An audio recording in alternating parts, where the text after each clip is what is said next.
ई live study daily current affair की series में आप सभी का पुनः स्वागत है। आज है 12 मई 2020। इस वीडियो में डिस्कशन करेंगे हर रोज की तरह हिमाचल प्रदेश राष्ट्रीय तथा अंतर्राष्ट्रीय करंट अफेयर्स के बारे में। आइए सबसे पहले शुरुआत करते हैं हिमाचल प्रदेश करंट अफेयर से। पहला प्रश्न है, हिमाचल प्रदेश को केंद्र सरकार से प्रधानमंत्री गरीब कल्याण योजना के अंतर्गत कितनी धनराशि प्राप्त हुई है। तो अनुराग ठाकुर जी के साथ मैक्सिमम फोटोग्राफ्स भी आज पब्लिश हुए थे। उनके द्वारा ही ये मीडिया में कहा गया है कि हिमाचल प्रदेश को प्रधानमंत्री गरीब कल्याण योजना के अंतर्गत 244 करोड़ रुपए की सहायता राशि दी गई है। हिमाचल प्रदेश के किस जिले में आईआईटी संस्थान स्थित है। तो इसका सही उत्तर होगा कमांद जिला मंडी। याद रखिएगा, कमांद में क्या बनाया गया, हिमाचल प्रदेश का एकमात्र आईआईटी संस्थान है। Next one is, Himachal Pradesh के किस जिला में आईआईएम संस्थान स्थित है। तो इसका नाम है सिरमौर। जैसे कमांद में आईआईटी है, वैसे एक पर्टिकुलर जगह का नाम है सिरमौर में। वो जगह का नाम आपने लिख के बताना है कि आईआईएम कहाँ पर है।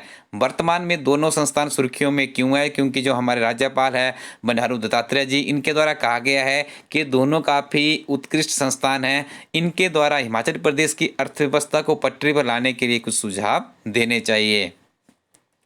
हिमाचल प्रदेश सरकार की आय के दो प्रमुख स्रोत कौन से हैं। तो पर्यटन तथा सेब उत्पादन क्या है। हिमाचल प्रदेश सरकार की आय के दो प्रमुख स्रोत है।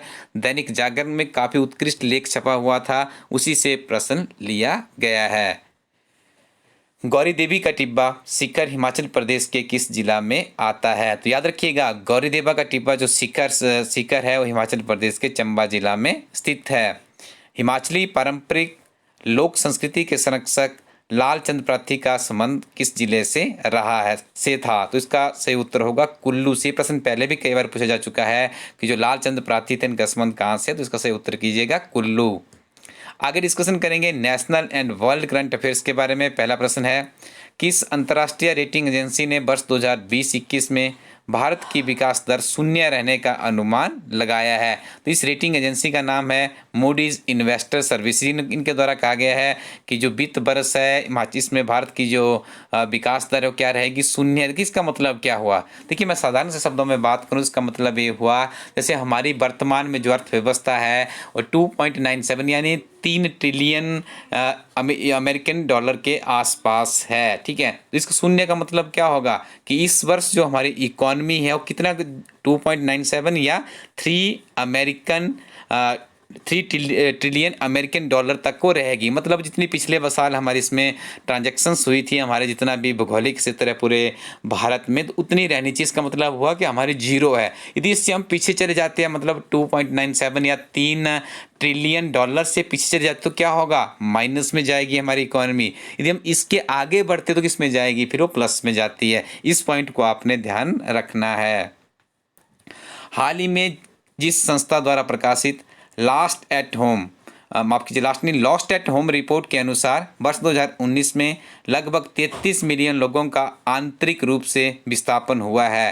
तो ये कहा गया है संयुक्त राष्ट्र बाल कोष के द्वारा। हाल ही में किसने श्रम ब्यूरो के नए महानिदेशक के रूप में पदभार ग्रहण किया गया है। तो उनका नाम है डीपीएस नेगी। इनके द्वारा जो श्रम ब्यूरो के नए महानिदेशक है इनका पदभार ग्रहण किया गया है। Next one is very important question, स्वायत्त संस्थान Wadia institute of Himalayan geology कहाँ पर स्थित है। तो देहरादून में स्थित है और आपको ज्ञात है उत्तराखंड में पड़ता है देहरादून।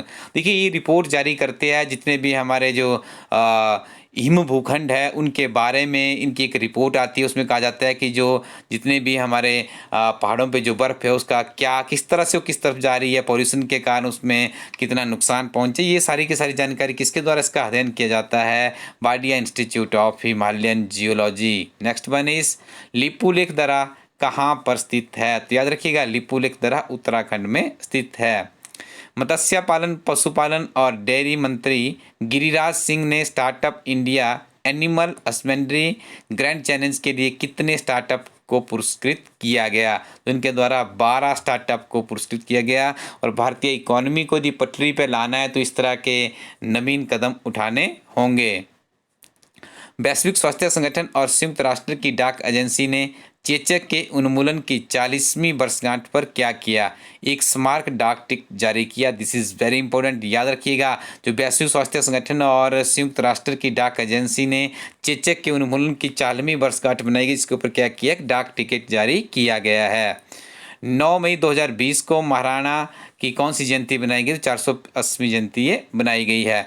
नेक्स्ट कुछ बहुत ही महत्वपूर्ण फैक्ट आप लोगों के लिए मैं लेकर आया हूँ। सबसे पहले तो याद रखिएगा AIIB क्या होता है? Stand for Asian infrastructure investment bank ने कोविड-19 से निपटने हेतु $500 मिलियन की कोविड-19 आपातकालीन उपाय एवं स्वास्थ्य प्रणाली तैयारी परियोजना संबंधी समझौते पर हस्ताक्षर किए गए हैं। तो देखिए काफ़ी बड़ी बात होती है भारत के लिए। देखिए एशियन इंफ्रास्ट्रक्चर इन्वेस्टमेंट बैंक के द्वारा भी $500 मिलियन की यदि इस तरह की कोई वित्तीय सहायता उपलब्ध करवाई जाती है, काफ़ी बड़ी बात है। विशाखापट्टनम गैस शताब्दी मामले में राष्ट्रीय हरित अधिकरण ने 19वीं शताब्दी के ब्रिटिश कालीन सख्त दायित्व यानी स्टिक लाइबिलिटी के सिद्धांत के आधार पर LG पॉलीमर कंपनी को प्रथम दृष्टता यानी प्राइम फेसियल जिम्मेदार माना गया है। एक तो आप लोग मुझे कमेंट सेक्शन में बताइएगा कि कौन सी गैस अभी जो विशाखापट्टनम में लीक हुई थी वो कौन सी गैस थी। सबसे पहले तो आपने ये बताना है। और दूसरा देखिए एक एक्ट बनाया गया, उसके अंतर्गत ये कहा गया है कि जो कंपनी थी LG पॉलीमर, ये ब्रिटेन की कंपनी थी, आपने ये भी याद रखना है, जिनका ये वहाँ पे जो ये प्रोजेक्ट इनका पूरा का पूरा काम कर रहा था, ठीक है, जो गैस वहाँ पे लीक हुई थी। तो इनको कुछ पेनल्टी लगाई गई और ये कहा गया है कि कंपनी की लापरवाही की वजह से इस तरह की घटनाएं बाहर उत्पन्न हुई है, ठीक है। तो ये सारे फैक्ट आपने याद रखने हैं। Next one is Jawaharlal Nehru centre for advanced scientific research के वैज्ञानिकों द्वारा एक किफ़ायती एवं ऊर्जा कुशल वेफर स्केल फोटो डिटेक्टर विकसित किया गया है। आपसे प्रश्न पूछा जा सकता है कि किस संस्थान द्वारा wafer scale photo detector launch किया गया, तो आप उसका उत्तर करेंगे Jawaharlal Nehru centre for advanced scientific research. Students, आप हमारे विभिन्न तरह की किताबें हमारी वेबसाइट से प्राप्त कर सकते हैं, जो कि आपको हार्ड कॉपी और सॉफ्ट कॉपी के फॉर्म में मिलती है। उसके लिए आप लोग विजिट कीजिएगा हमारी website ilastudyco.in। Thank you very much, keep watching इला स्टडी यूट्यूब चैनल।